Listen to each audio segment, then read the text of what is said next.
Good evening everyone, welcome to Shri Shri Krishna Institute. स्वागत है आप सभी का हमारे इस चैनल पे।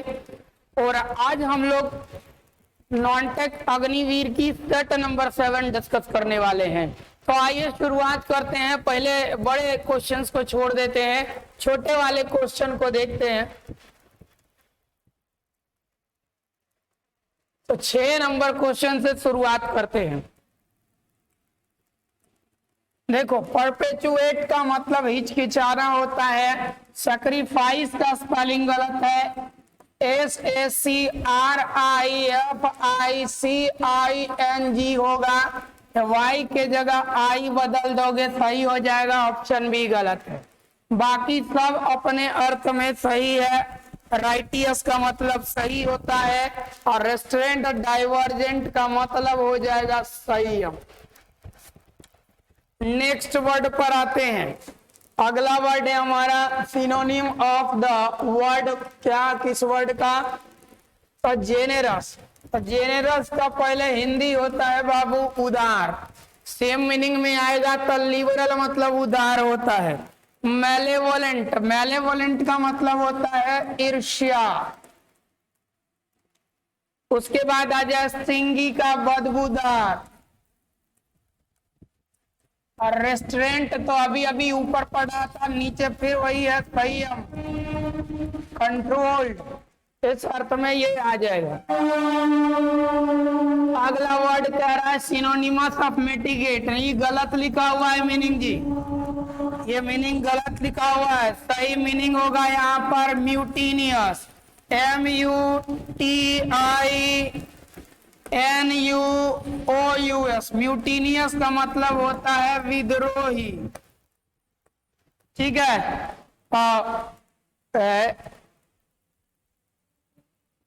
ना ना ना ना, ये निचुआ वाला गलत है, सही है। मिटिगेट का मतलब हो जाएगा तुम्हारा यहाँ पर कम करना। ठीक है, कम करना। तो कम करना तो लेसन हो जाएगा। इनहांस का मतलब निखारना।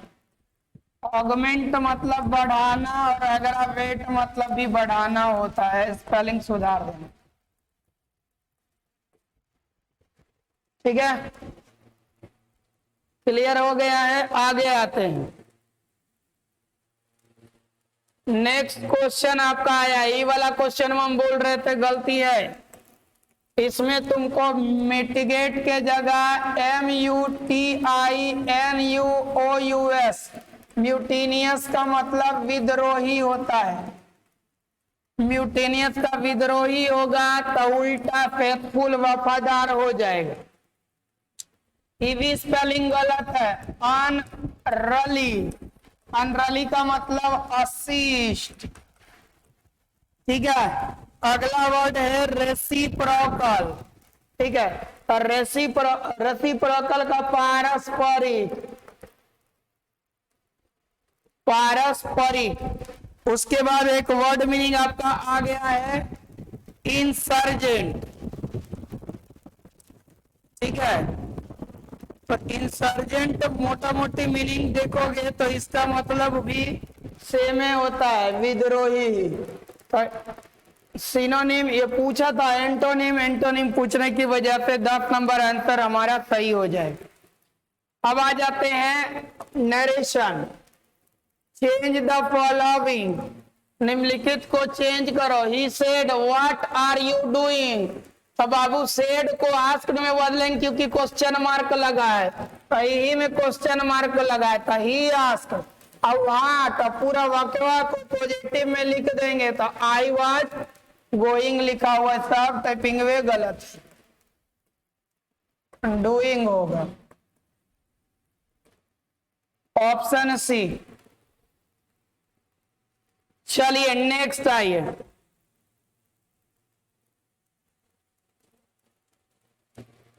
एरर में कहता है कि having been arrested the thief, जगह गड़बड़ी है। The thief took to prison, कहता है अरेस्ट करने के बाद चोर को जेल ले जाया गया। तो जेल ले जाना पैसिव है, टुक टू नहीं होगा, वाज टेकन टू। ऑप्शन संख्या सी गलत। वॉइस को चेंज करना है, व्हाट आर यू राइटिंग, ठीक है। तो इधर बदलेंगे इसको, तो what is being written by you हो जाएगा ऑप्शन संख्या सी। किसी को समझने में कोई आपत्ति अगर होगा तो कमेंट कर देना, हम देख लेंगे। चलिए आगे आते हैं। देखो बाबू, cut sorry figure. Cut sorry figure का मतलब होता है मुंह बना लेना, ठीक है, या फिर कहते हैं मुंह लटकाना, या क्या कहते हैं निराश होना, निराश होना। गिव ए पुअर शो, ये क्रीज का एडजेक्टिव पूछता है, तो क्रीज का एडजेक्टिव, क्रीज जो होता है, क्रीज का मतलब होता है सिकुड़ना, पाई में सिकुड़न हो जाएगा। क्रेज मतलब पागलपन। क्रिप्ट, क्रीप का वर्ब टू है, रेंगना होता है। सीज का मतलब रोकना। चलिए आगे आते हैं क्वेश्चन संख्या 15 पर। 15 नंबर को देखा जाए, द हिमालयाज आर टू, तो हिमालय क्या भाई, दिशाओं के नाम के पहले द का प्रयोग होता है, तो द का प्रयोग होता है, लग जाएगा। इसका ऑप्शन में गलत टाइप है जी। Rekha is known for her north of India, question में गलत टाइप है, ठीक है। Rekha is known for her, 4 गो ऑप्शन है, जरा इसका ऑप्शन सुधार देते हैं, लिख देते हैं, तनी सा ऊपर बढ़ जाओ, बहुत गलती है। देखो पहला ऑप्शन में आएगा हिस्टोरिक, ऑप्शन 2 में आएगा, क्या लिखा है, हिस्ट्रियोनिक।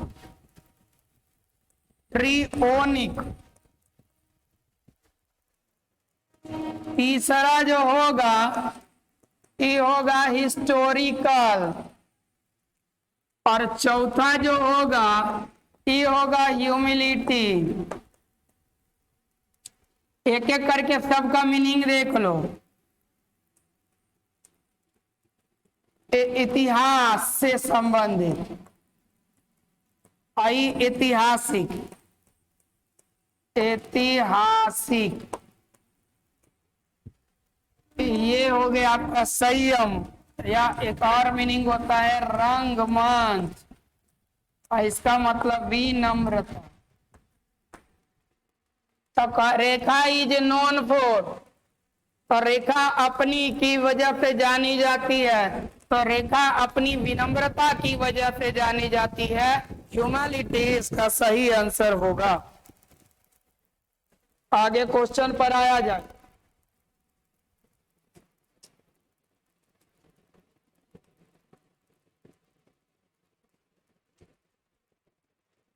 चलो पहले तो ऑप्शन सुधारना पड़ रहा है, बाद में कुछ बताना पड़ रहा है। तो ई वाला ऑप्शन है, ई वाला ऑप्शन दोनों काट दो और लिखो ई ऑप्शन के जगह यहाँ पर होगा ह्यूमन, HUMN, दयालु। आई होगा होर्ड, मतलब ढेर। अब देख लो इसका मतलब मानव, और इसका मतलब मानव का प्रशंसा। अब देख लेना हिंदी हमारा कमजोर है। Doctor are suppose to be considerate and human, doctor situation को समझने वाले और दयालु विचारधारा के होते हैं, तो यही इसका सही आंसर होगा। Raman was with a natural talent, तो दुई वर्ड में विथ लगता है, एगो इंडो में विथ लगता है, एगो इंटरेस्ट में। गिव विथ फाउंड विथ नहीं होता है, इंटरेस्ट में विथ लगेगा तो मीनिंग होगा सौंपना, और इंडो में विथ होगा तो गुण से भरा हुआ।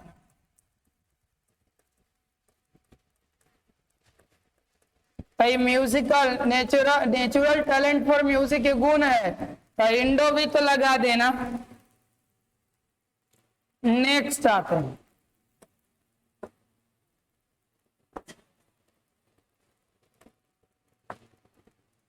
कहता है the student were asked to the words given in the two column. तो दो कॉलम में अगर वर्ड देता है तो दो कॉलम मतलब क्या, एक कॉलम इधर एक कॉलम इधर, तो इधर इधर से मैच करना होता है। तो मैच द फॉलोइंग, फिल मतलब भरना, कोरेस्पॉन्ड जवाब देना, इक्वल मतलब बराबर। Choose one word for the given expression. Government by reach, इसको कहते हैं धनिक तंत्र, अमीर लोगों के जरिए शासन। इथियोक्रेसी, ये हो गया बाबू धर्म तंत्र, ये तानाशाह, आई हो गया अल्पतंत्र। ऑप्शन संख्या ए तुम्हारा सही हो गया। अब तनी पैसेज में आया जाए जो कि अंतिम का दौर का क्वेश्चन।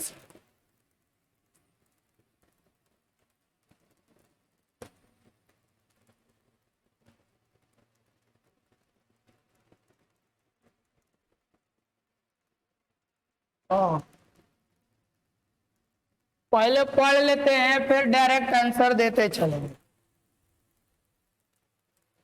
कहता है plenty of research had shown that learning a second language cannot boost brain power। कहता है प्रचुर मात्रा में जो भी हमारे यहाँ रिसर्च हुए हैं वे बताते हैं कि सेकेंड लैंग्वेज को अगर चुनते हैं हम सीखते हैं तो हमारी ब्रेन पावर बूस्ट नहीं करती। But a new study that was release on Monday, बल्कि एक नई स्टडी नई आकलन जो है जो मंडे को रिलीज हुई वो सजेस्ट करती है कि the effect extend to those who begin learning a new language around the age of 10। कि 10 वर्ष की उम्र में अगर कोई व्यक्ति लैंग्वेज सीखना शुरू करता है तो उसको इस लैंग्वेज सीखने का सबसे ज्यादा फायदा होता है।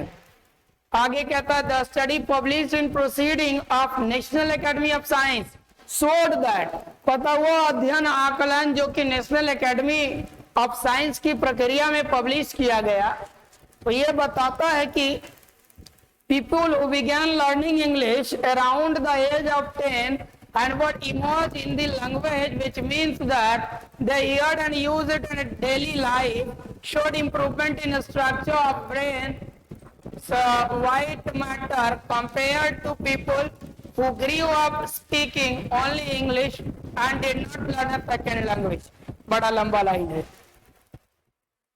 तो कहता है कि ये स्टडी ये बताता है, एक अध्ययन बताता है कि 10 साल के एज तक के बच्चे जो लैंग्वेज सीखते हैं उस पर उनका पकड़ बड़ा तगड़ा होता है, एकदम फ्रेश पकड़ होता है, इंप्रूवमेंट भी ज्यादा होता है, ठीक है, बाकी की तुलना में। आगे बढ़ते हैं।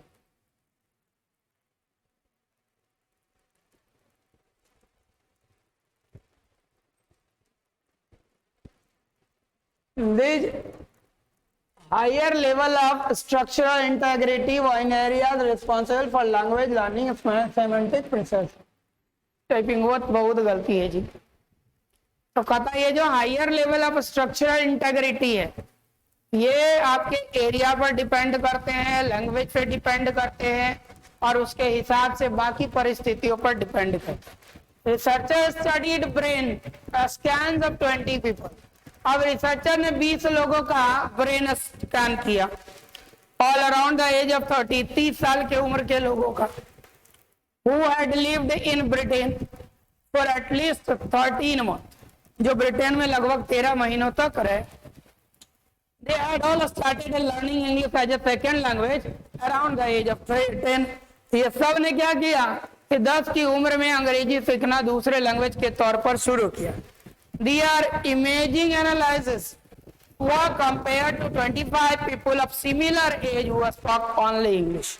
तो उनकी जो तरीके हैं, उनके जो बोलने की जो तरीके हैं वो उन 25 लोगों के बराबर थी जो केवल अंग्रेजी बोल रहे थे। अब देखो कुछ क्वेश्चन है, लो लेवल क्वेश्चन है, बहुत ज्यादा टिपिकल है नहीं, तो बेसिकली इस पर ज्यादा दिमाग लगाना नहीं है। पता रिसेंट की रिसर्च क्या दिखाती है कि लर्निंग सेकेंड लैंग्वेज, ये सेकेंड लैंग्वेज को अगर हम सीखते हैं तो ये ब्रेन पावर को बूस्ट करता है जब ये 10 वर्ष के अंदर में किया जाए। और ये चर्चा किस में हो रहा है? ये चर्चा आपका हो रहा है ऑप्शन संख्या डी में। When one is immersed in a language, जब कोई किसी लैंग्वेज में इमर्ज होता है, उभरता है, तो क्या करता है? तो सबसे पहले कोई लैंग्वेज में वृद्धि करने लगता है, डेवलपमेंट करने लगता है, तो सबसे पहला काम वो ये करता है कि अपना डे टू डे इस्तेमाल के शब्द को प्रयोग में लाता है। तो ये starts using it in day to day languages. तीसरा क्वेश्चन है कि the brain white matter as used in the passage correspond to, तो ये एक लाइन यूज किया है, the brain white matter. Brain white matter का मतलब क्या है कि ब्रेन का वह भाग जो चीजों को सोचता है,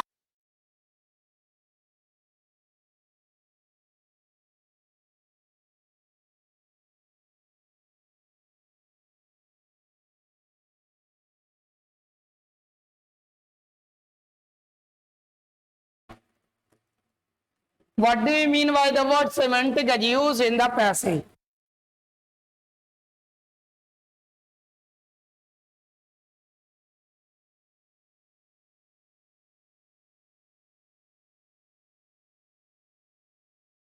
वर्ड सेमेंटिक जो यूज किया गया है वो आपका वर्ड जो है वाक्य से जुड़ा हुआ, वाक्य के करेक्शन से जुड़ा हुआ होता है, तो connected with the meaning of words and sentences, शब्द और वाक्यों के क्या कहते हैं अर्थ से जुड़ा हुआ है। अगला कहता है the phrase this higher level of structure integrity, ये किससे रिलेटेड है? तो higher level of structure integrity related था माइंड से, ब्रेन वाला बात सही था। ये दोनों ऑप्शन में कोई में ब्रेन का चर्चा नहीं है। और इधर में देखते हैं कहीं पर ब्रेन का चर्चा है? हाँ, द स्ट्रक्चर ऑफ ब्रेन एक लौता वाक्य के पार्ट में चर्चा है, ऑप्शन संख्या सी सही होगा। यहीं तक रखते हैं, अगले क्लास में बाकी के सवालों को डिस्कस करेंगे। हाँ, तो बाकी के क्लास में डिस्कस करेंगे आगे की सारी चीजें, तो थोड़ा वेट करें। और तुरंत अभी आपको जीके जीएस का क्लास जो है चलाया जाएगा, थोड़ा इंतजार कर लिया जाए, जाना नहीं है कहीं।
बस जल्द होने वाला है, कुछ देर इंतजार कीजिए, थोड़ा सा रीड कर रहा है।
पहले आइए 31 नंबर क्वेश्चन देखते हैं। ये कह रहा है कि एक ट्रैक्टर जो है वो 36 किलोमीटर पर आवर की गति से 10 घंटा में अपनी यात्रा पूरी कर सकता है।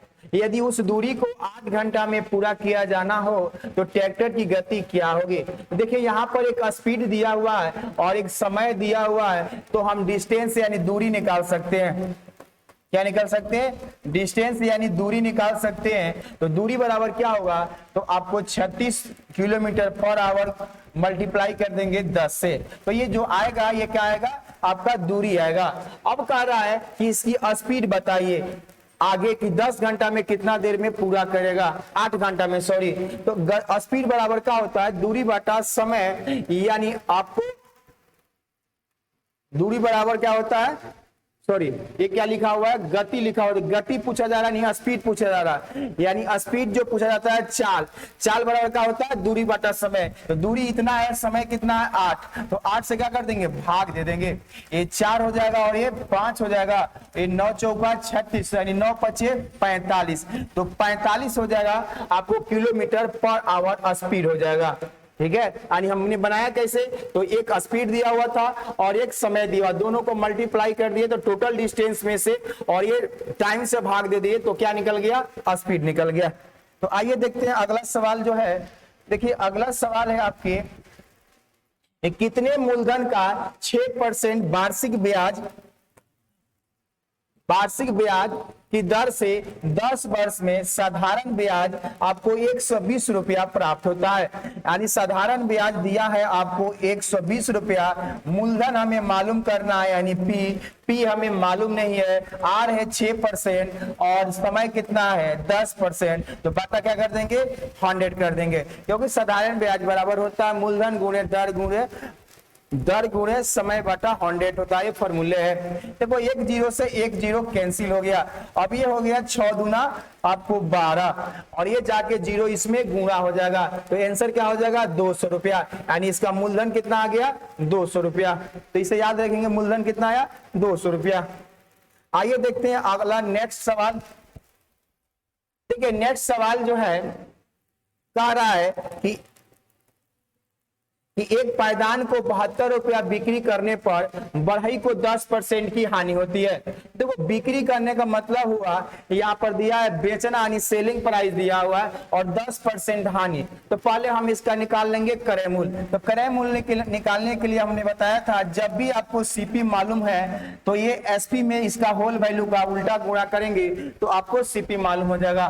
तो अगर 72 दिया हुआ है तो 72 का होल वैल्यू हो गया 72 का क्रय मूल्य निकालेंगे तो होल वैल्यू हो गया इसका 9/10। तो इसका उल्टा गुणा कर देंगे 10/9। तो ये जो मेरा आया ये क्या आया आपका क्रय मूल्य आ गया। तो क्रय मूल्य इतना है तब कहता उसे 96 रुपया बेचने पर कितना प्रतिशत का लाभ होगा। तो अगर हम आपको बताए थे जब सीपी में होल वैल्यू का सीधा गुणा करते हैं हम तो क्या मिलता है एसपी मिलता है। तो मान लीजिए लाभ जो है वो x% है तो लाभ निकालेंगे x% का लाभ तो 100/x क्या हो जाएगा 100 हो जाएगा। और इतना बराबर कितना दिया है तो 96 दिया है। कितना दिया है 96 बिक्री मूल्य यानी क्रय मूल्य में होल वैल्यू का सीधा गुणा करते तो क्या मिलता है बिक्री मूल्य। तो बिक्री मूल्य 96 दिया हुआ।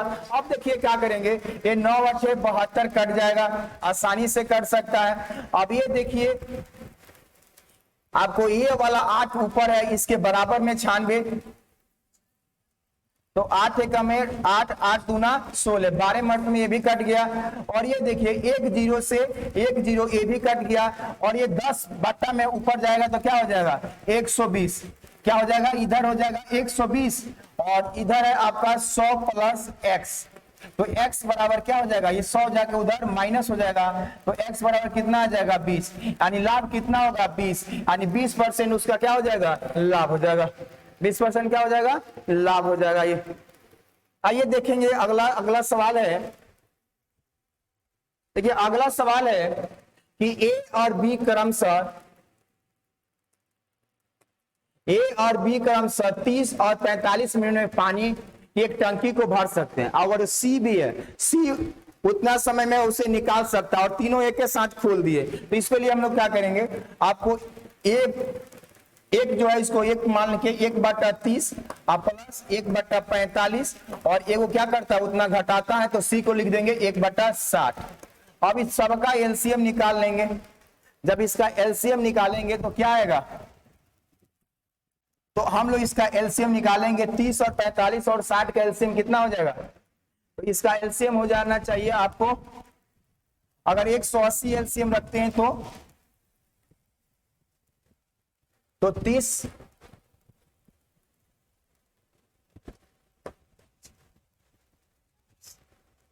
हाँ ठीक है 180 हो सकता है तो 30 से रखेंगे तो यहाँ 6 आ जाएगा और 45 में इसमें भाग देंगे तो कितना आएगा +4 आ जाएगा और 60 होता है 6 3 18 यानी माइनस हो जाएगा आपका 3। तो आपको देखिए 6 8 4 कितना हो गया 10 10 में से 3 गया 7 तो 7 बटा कितना आ गया 180 आ गया। अब देखिए ये दिया हुआ जो ये मिनट में है और जब भी खाली टंकी भरने में कितना समय लगेगा तो ठीक इसका उल्टा हो जाता है। क्या हो जाता है ठीक इसका उल्टा कर देते हैं। तो 180 बटा 7 में क्या कर देंगे भाग देंगे तो इसको पूर्णांक में तोड़ लेंगे तो आपको 7 दूना 14 होगा और 14 के बाद हो गया आपका 4 और 4 पर 0 40 7 5 35 यानी 25 यानी 25 पूर्णांक 5/7 हो जाएगा आपका आंसर। इसी तरह आसान है इस बार में बनाइएगा और एक बार प्रयास कीजिएगा बन जाएगा। अगला जो सवाल है देखिए अगला सवाल है लिखा हुआ 30 भागा -12 मैं अभी यहाँ भागा है। देखो यहाँ पर क्या है भाई यहाँ पर क्रॉस है यानी यहाँ पर गुणा का चिन्ह है मिस्टेक है वहां पर जो क्वेश्चन दिया गया था आपको। अब इसको सॉल्व कर देना केवल। देखिए 32 भागा है ब्रैकेट में 20 -12 भागा 3 और गुणे कितना है भाई 7। तो देखो एक आपका कट जाएगा 4 मिनट में तो ये हो जाएगा आपको 20 माइनस 7 चौका क्या हो जाएगा 28 और इधर भागा कितना है 32 है तो 32 भागा हो जाएगा 28 में से 20 जाएगा यानी 20 में से तो माइनस में आएगा 28 सॉरी 8 आ जाएगा माइनस में, तो 8 से कट जाएगा 8 चौका 32 यानी -4 हो जाएगा। क्या हो जाएगा? -4। यहाँ क्रॉस कर लेंगे, मल्टीप्लाई वाला चिन्ह लगा लेंगे गुणा के, तो आपका सही हो जाएगा। थोड़ा सा टाइपिंग मिस्टेक है यहाँ पर। देखिए अगला जो सवाल है,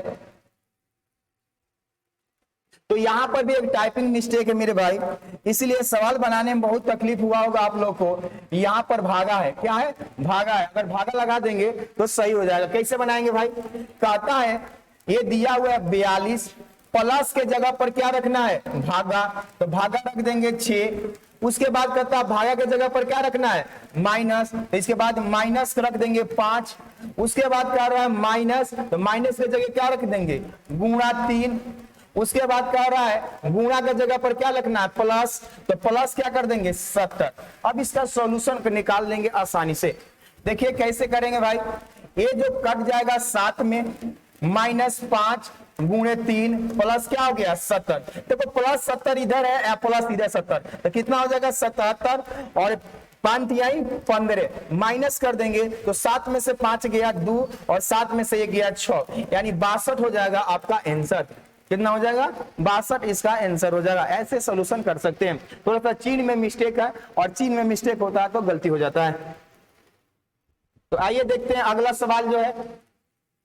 देखिए ये इस तरह की सवाल को हम लोग कैसे बनाते हैं। देखो दो संख्या दिया हुआ है 1 और 2, ये संख्या आपको दिया हुआ है ऐसे नॉर्मल, और कहता है दो संख्याओं का रेशियो दिया है 2:7।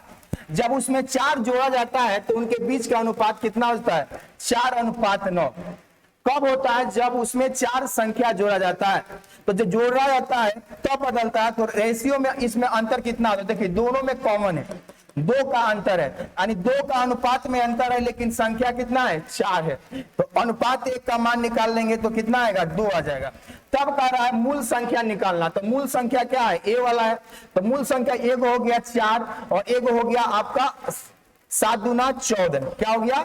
7 दूना 14, यानी ये क्या हो जाएगा? तो आपका 4/14 हो जाएगा, यानी ऑप्शन नंबर सी लगा लेंगे। बिल्कुल आसान है, कॉमन 2 है अनुपात में, लेकिन बढ़ा कितना? 4:1 का मान, और मूल राशि में उसे क्या कर देंगे? मल्टीप्लाई कर देंगे, आंसर आ जाएगा। इसके बाद देखते हैं अगला सवाल है। देखिए अगला सवाल है कि 4 चतुर्भुज कोणों का अनुपात दिया है 3, आपको दिया है अनुपात में आपको 3, 4, 7, 6, तो सबसे छोटी कोण का मान आपसे पूछा गया है। तो 4 और 3 कितना होता है? 7 और 7 5 12 और 12 6 18, यानी 18 अनुपात बराबर दिया, चारों का योग कितना होता है? 360। तो अनुपात 1 का मान निकाल लेंगे, तो 18 दूना 36 यानी 20 आ गया। तब कहता है सबसे छोटा, तो सबसे छोटा कौन है? अनुपात 3 है, तो 3 में क्या कर देंगे? मल्टीप्लाई कर देंगे यहां से, तो 20 दिया कितना हो गया? 60। तो 60 जो ऑप्शन में है वो आपका आंसर हो जाएगा। क्या हो जाएगा? आंसर हो जाएगा। तो आइए देखते हैं अगला। देखिए अगला सवाल कहता है कि हीरू जो है एक व्यक्ति का नाम है, वह व्यक्ति आपको 47,000 में पुरानी कार खरीदता और उसकी मरम्मत में 3,000 खर्चा कर देता है। तो उसका टोटल मूलधन कितना हो गया? कितना पैसा हो गया? तो 47,000 और 3,000, टोटल कितना हो गया? 50,000। क्या हो गया? 50,000। तो अब उसको 58,000 में बेच देता है। कितना बेच देता है? 58,000 में बेच देता है। तो लाभ कितना हुआ? तो 8,000 का लाभ हुआ। तो लाभ प्रतिशत यानी गुणा कर देंगे 100 से।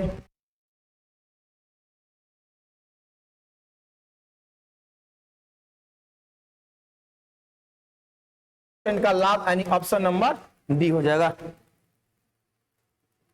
ऑप्शन नंबर डी हो जाएगा। अगला सवाल है कि एक आयत और लंबाई, आयत की लंबाई और चौड़ाई का अनुपात दिया हुआ है।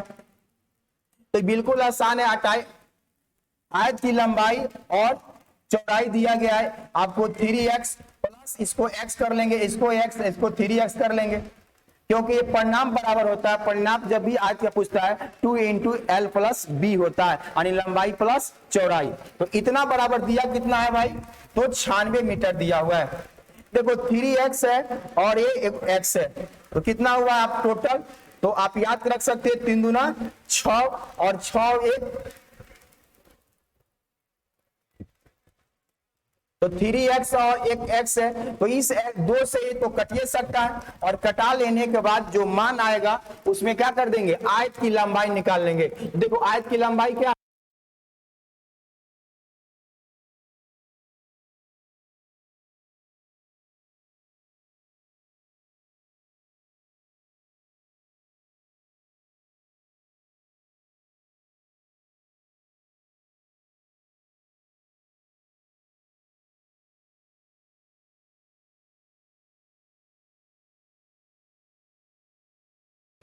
एक मिनट, आइए देखते हैं 41 नंबर क्वेश्चन जो है थर्मामीटर। देखिए भाई, थर्मामीटर का प्रयोग किसके लिए किया जाता है, तो आपको पता होगा टेम्परेचर को मापने के लिए, तापमान को। और पूछता है कि थर्मामीटर में किसका प्रयोग किया जाता है, तो याद रखेंगे इसमें पारा का प्रयोग किया जाता है। किसका प्रयोग किया जाता है, पारा का प्रयोग किया जाता है। इसके अलावा पारा जो होती है वो पारदर्शी होती है, जिसमें आसानी से दिख सकता है और ये चिपकता नहीं है। तो थर्मामीटर हो या बैरोमीटर हो, तो बैरोमीटर और आपको थर्मामीटर में किसका प्रयोग किया जाता है, तो आपको पारा का प्रयोग किया जाता है। ये पारदर्शी यानी आसानी से दिख सकता है। आपने थर्मामीटर भी देखा होगा, बैरोमीटर तो आप नहीं देखते होंगे, लेकिन बैरोमीटर जो है तो बैरोमीटर में भी इसी का आपका प्रयोग किया जाता है, तो इसे आप याद रख सकते हैं। देखिए अगला सवाल जो है, देखो अगला सवाल है कि सबसे हल्का गैस आपको बताना है। देखो सबसे हल्का गैस जो होता है वो आपका हाइड्रोजन होता है। सबसे हल्का गैस कौन होता है, तो हाइड्रोजन होता है, आप याद रखेंगे। और हाइड्रोजन को आप जानते हैं भविष्य का ईंधन कहा जाता है। क्या कहा जाता है इसे, भविष्य का ईंधन कहा जाता है। और सबसे भारी गैस पूछा दिया जाए तो भारी गैस जो है आपके एटमॉस्फेयर में, उसका नाम है रेडॉन, तो इसे भी याद रख सकते हैं, ठीक है। और हमारे यूनिवर्स में सबसे ज्यादा हाइड्रोजन पाया जाता है, और सूर्य में सबसे ज्यादा क्या पाया जाता है, हाइड्रोजन पाया जाता है। हमारे वायुमंडल में सबसे ज्यादा क्या पाया जाता है, तो आप याद रख सकते हैं नाइट्रोजन पाया जाता है। क्या पाया जाता है, नाइट्रोजन पाया जाता है आपको 78%, और उसके बाद ऑक्सीजन पाया जाता है 20.95%, लगभग 21%। उसके बाद CO2 यानी कार्बन डाइऑक्साइड पाया जाता है एटमॉस्फेयर में, तो 0.03%। तो तापमान के लिए, ग्लोबल वार्मिंग के लिए जिम्मेदार गैस कौन है, तो CO2 है। तो आइए देखते हैं अगला सवाल। देखिए अगला सवाल है कि विश्व बैंक जो है यानी वर्ल्ड बैंक, जो यूनाइटेड नेशन जो है उसी का एक ब्रांच है। इसमें बहुत से देश हैं, यानी 189 देश हैं इसमें मेंबर। तो ये विश्व बैंक जो है इसकी स्थापना हुई थी, आप याद रखेंगे, जुलाई 1944 ईस्वी में।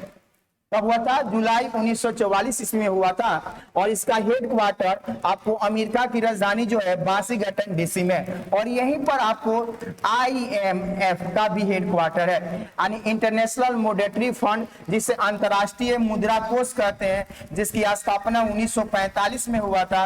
ये भी एक वित्तीय संस्थान है, तो इसका भी हेडक्वार्टर कहाँ पे है, तो वाशिंगटन DC में ही है। तो आप इसे याद रखेंगे। जैसे न्यूयॉर्क जो लिखा हुआ है, तो यहाँ पर आपको यूनाइटेड ऑर्गेनाइजेशन है, जिसे संयुक्त राष्ट्र संघ कहते हैं, जिसकी स्थापना हुई थी आपको 24 अक्टूबर 1945 ईस्वी को। तो इसका भी हेडक्वार्टर कहाँ है, आपको न्यूयॉर्क में है। और पेरिस से याद रखेंगे, पेरिस किस नदी के किनारे बसा हुआ है, तो सीन नदी के किनारे बसा हुआ है। और पेरिस में आपको यूनिसेफ का मुख्यालय है, जबकि न्यूयॉर्क में यूनिसेफ का है। न्यूयॉर्क में किसका है, यूनिसेफ का है, और यूनेस्को का कहां है, पेरिस में है। तो ये मुख्यालय से भी कुछ सवाल कभी कभी आ जाते हैं अंतरराष्ट्रीय संस्थान से, तो इसे आप याद रखेंगे।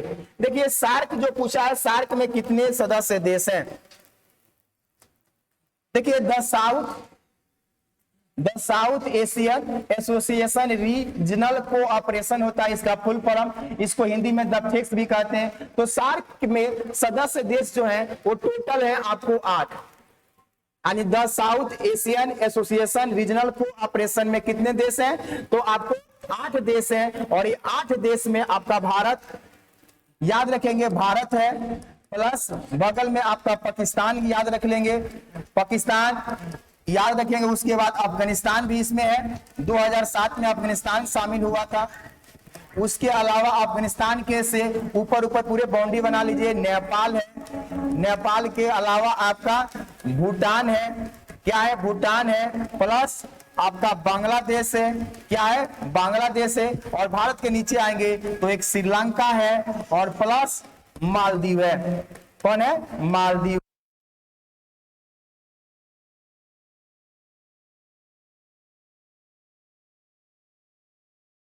क्या कहते हैं, सार्क कहते हैं। और इसकी स्थापना हुआ था 1985 ईस्वी में। इसका हेडक्वार्टर नेपाल की राजधानी काठमांडू में है। नेपाल की राजधानी कहाँ है?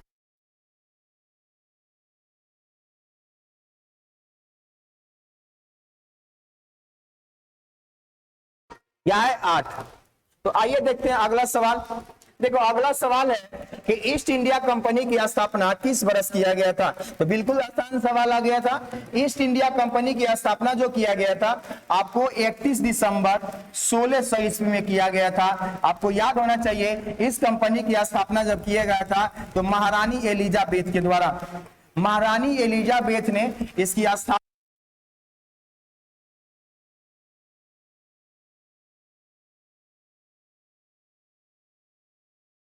क्या है, महारानी एलिजाबेथ प्रथम जो थी उनके द्वारा इसकी स्थापना किया गया था। महारानी एलिजाबेथ प्रथम,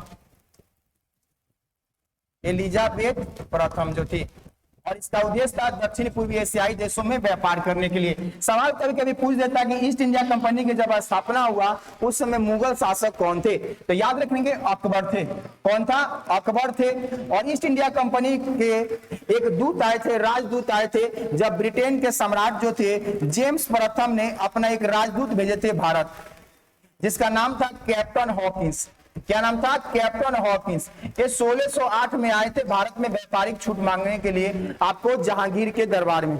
ठीक है, किसके दरबार में, तो जहांगीर के दरबार में आए थे। तो आंसर क्या हो जाएगा, 1600। तो आइए देखते हैं अगला सवाल। देखिए अगला सवाल है बस्तर। देखो बस्तर एक पॉपुलर जगह है और यह बस्तर जो है आप याद रखेंगे भारत के किस राज्य में स्थित है। तो ये छत्तीसगढ़ में स्थित है। यह छत्तीसगढ़ वही राज्य है जिसकी राजधानी कहाँ है भाई, तो छत्तीसगढ़ की राजधानी है आपको रायपुर। और ये छत्तीसगढ़ आपको एमपी से अलग बना था, आपको एमपी से अलग छत्तीसगढ़ बना था। आपको याद रख सकते हैं 9 दिसंबर 2000 में बनाया गया था। याद रखेंगे 9 तारीख को ये बना था, 2000 याद रखना, 2000 में बना था। उसी तरह यूपी से अलग आपको उत्तराखंड बना था 2000 में, और फिर से आपको बिहार से अलग झारखंड भी बना था 2000 में। तो ये 2000 की बात है, दिसंबर नहीं, ये नवंबर याद रखेंगे मेरे भाई, सब नवंबर महीना होता है। तो 1 नवंबर को यूपी से यूपी, और 9 नवंबर को आपको छत्तीसगढ़, और 15 नवंबर 2000 को बना था आपको झारखंड। तो इसे आप याद रखेंगे। और उड़ीसा जैसे दिया हुआ, उड़ीसा भी पहले बिहार के साथ ही था। 1912 में बिहार और एक साथ में अलग बना, और फिर 1936 में उड़ीसा भी क्या हो गया, अलग हो गया। अब देखो एक सवाल पूछा हुआ है, हमेशा कंफ्यूजन होता है। देखो राज्यसभा के सदस्यों का कार्यकाल कितने वर्षों का होता है। तो राज्यसभा, देखो राज्यसभा अपर हाउस है जो कभी भंग नहीं होता है, कभी समाप्त नहीं होता है। इनके सदस्यों का कार्यकाल, एक सदस्य का कार्यकाल होता है आपको 6 साल का, यानी 6 वर्ष का होता है। देखो राज्यसभा के भंग इसलिए नहीं होता कि प्रत्येक 2 वर्ष पर 1/3 सदस्य जाते हैं, उतने चुन के क्या हो जाते हैं, वापस चले जाते हैं। ये प्रक्रिया हमेशा चलती रहती है, इसलिए राज्यसभा को अस्थायी सदन कहते हैं। तो याद रखेंगे, कुछ सवाल है ऐसे याद रखेंगे। राज्यसभा के सदस्य का कार्यकाल आपसे पूछेगा तो बताइएगा 6 वर्ष। लोकसभा के पूछेगा तो 5 वर्ष। लोकसभा का होता है 5 वर्ष, आप इसे याद रखेंगे। उसी तरह विधान परिषद के पूछेगा तो विधान परिषद को बताइएगा 6 वर्ष। उसी तरह पूछेगा राज्य के विधानसभा के पूछ दिया जाए आपसे तो विधानसभा के पूछेगा तो बताइएगा 5 वर्ष। ये चारों एक साथ याद रखेंगे। जिस तरह राज्यसभा संघ सरकार में है उसी तरह राज्य में विधान परिषद होता है जिनके सदस्यों का कार्यकाल 6 वर्षों का होता है। तो आइए अगला सवाल देख लेते हैं। देखिए अगला सवाल जो है कहता है कि 1857 की जो क्रांति हुई थी वो कहां से हुई थी। तो याद रखना भाई 1857 की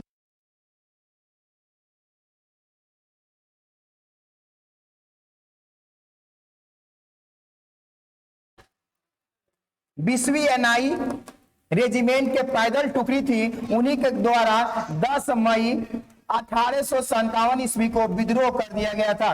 और यही वास्तविक शुरुआत मानी जाती है 1857 की क्रांति की। तो इसे याद रखेंगे। और उसके बाद ये सारे विद्रोही सैनिक दिल्ली पहुंच गए और दिल्ली से आपको 1857 की क्रांति का नेतृत्व किसने किया था? तो बहादुर शाह जफर किए थे। जबकि झांसी से किसने किया था? तो लक्ष्मीबाई रानी ने किया था। और मौलवी अहमदुल्ला कहां से किए थे? बरेली से किए थे। इलाहाबाद से लियाकत अली और बिहार के जगदीशपुर से वीर कुंवर सिंह ने 1857 की क्रांति का नेतृत्व किया था। देखिए अगला सवाल है कि नोबेल पुरस्कार जीतने वाले प्रथम भारतीय कौन थे? देखिए पहली भारतीय थे आपको रविंद्रनाथ टैगोर, जो 1913 ईस्वी में साहित्य के क्षेत्र में इन्हें नोबेल प्राइज दिया गया था। तो पहले भारतीय थे। नोबेल प्राइज आपको 6 क्षेत्रों में दिया जाता है, तो याद रखेंगे। भौतिकी के क्षेत्र में, रसायन के, चिकित्सा में, शांति में, अर्थशास्त्र में, अर्थशास्त्र में भी एक पुरस्कार आपको दिया जाता है। तो इसको आप याद रख सकते हैं। कैसे याद रखेंगे? आपको फिजिक्स हो गया, केमिस्ट्री हो गया, मेडिसिन हो गया, आपका शांति पीस हो गया, उसके बाद लिटरेचर हो गया, उसके बाद आपका इकोनॉमिक्स हो गया। तो इस तरह 6 क्षेत्रों में ये पुरस्कार दी जाती है आपको, नोबेल पुरस्कार।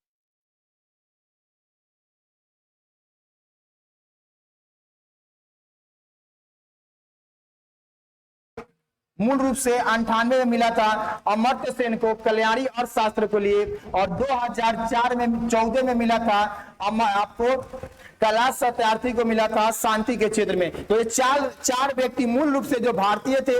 इसके अलावा भी कुछ लोगों को आपको नोबेल पुरस्कार मिला है, लेकिन वो भारतीय मूल के विदेशी नागरिक है, लेकिन भारत के ओरिजिनल है ये 4 नाम, जिसमें रविंद्रनाथ टैगोर, सीवी रमन है, आपको अमर्त्य सेन है, और इनके अलावा है कैलाश सत्यार्थी, जिन्हें 2014 में मिला था, मलाला यूसुफजई के साथ मिला था, शांति के लिए मिला था। आइए अब अंतिम सवाल है ये। देखो सबसे पहले चांद पर किस देश ने मनुष्य भेजा था? तो ये सवाल है कि सबसे पहले कौन सा देश? तो याद रखना, चांद के लिए पूछा जाएगा तो अमेरिका मारिएगा, और अंतरिक्ष के बोलेगा, स्पेस के लिए बोलेगा तो आप रसिया को मारिएगा। इसको रसिया यानी रूस को द्वारा शुरू किया गया था। तो चांद पर पहली बार अमेरिका ने अपना अपोलो यान से, अपोलो 11 नंबर का जो यान से आपको नील आर्मस्ट्रांग, एल्ड्रिन, कॉलिंस सबको कहां भेजा था? तो आपको चांद पर भेजा था। ये 1969 के घटना है, जब 1969 में ये गए थे नील आर्मस्ट्रांग, वो पहले हैं जिन्होंने चांद पर कदम रखा था। तो आज ये आपका जीके और ये नॉन टेक का जो सवाल था जिस पर हम लोगों ने चर्चा किया, और इंग्लिश था। मिलते हैं फिर अगले वीडियो के लिए। धन्यवाद।